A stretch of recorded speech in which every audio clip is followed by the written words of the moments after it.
Some declines today, Kubi. The bearish sentiment due to the elections or much more? No, I think it's mostly due to the elections and then a little bit of profit taking. In the last week, we've seen a lot of bank results come out for the year end, and initially that drove the prices up. What we're seeing this week now is some level of profit taking on those, and then the most recent results for FCMB, we saw the stock price rise today. Talk to us But overall, the election... Yes, Lerato. I think we're speaking over each other. Finish your sentence. I was going to say that overall, election sentiment is leading to a bear run. Talk to us about the currency. Kubi, a weaker naira at nearer 156 naira to the dollar, 155.95. Kobo, what's that all about? Well, again, what analysts have been saying and what we've been seeing a lot of is that foreign investors, we have a lot of foreign investors in the Nigerian stock market, and we're seeing that quite a few of them are pulling out. There have been some good, this has been a good month for taking profits since the exchange has been moving up since January. So there's been some profit taking. Some funds have moved out, and that's pretty much what has been driving down prices of the stocks. This will have a direct impact on the foreign exchange market as well, because as they move out, they go back into dollars, and that has had a weakening effect on the naira, both at the CBN and at the interbank window as well. Interest rates, obviously, last week we saw them going up by 1 percentage point to 7.5% as the MPR rate.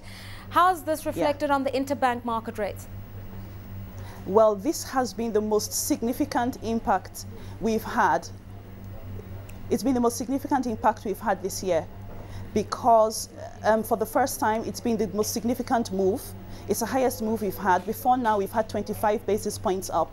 And because the rates are so high, it has actually directly affected the lending rate. Depositors are asking for higher rates, and the lending rates are going up as well. So it has directly impacted.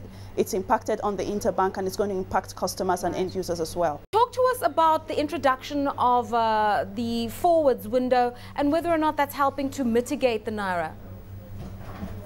Well, the whole idea behind the forwards window was to reduce panic, especially ahead of the elections. We knew we were going to have a bit of turbulence in this first quarter, and we've actually seen it play out.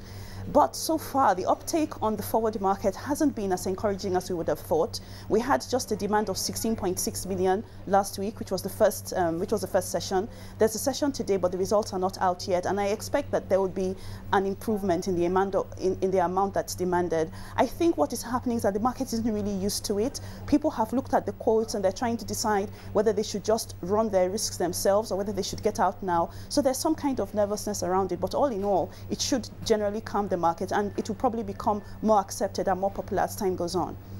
Okay, and then finally, let's talk about the central bank's actions recently, selling nearly $1 billion worth to try also to, end the volatility in the exchange rate, meeting this incredible dollar demand. Are we going to see more action?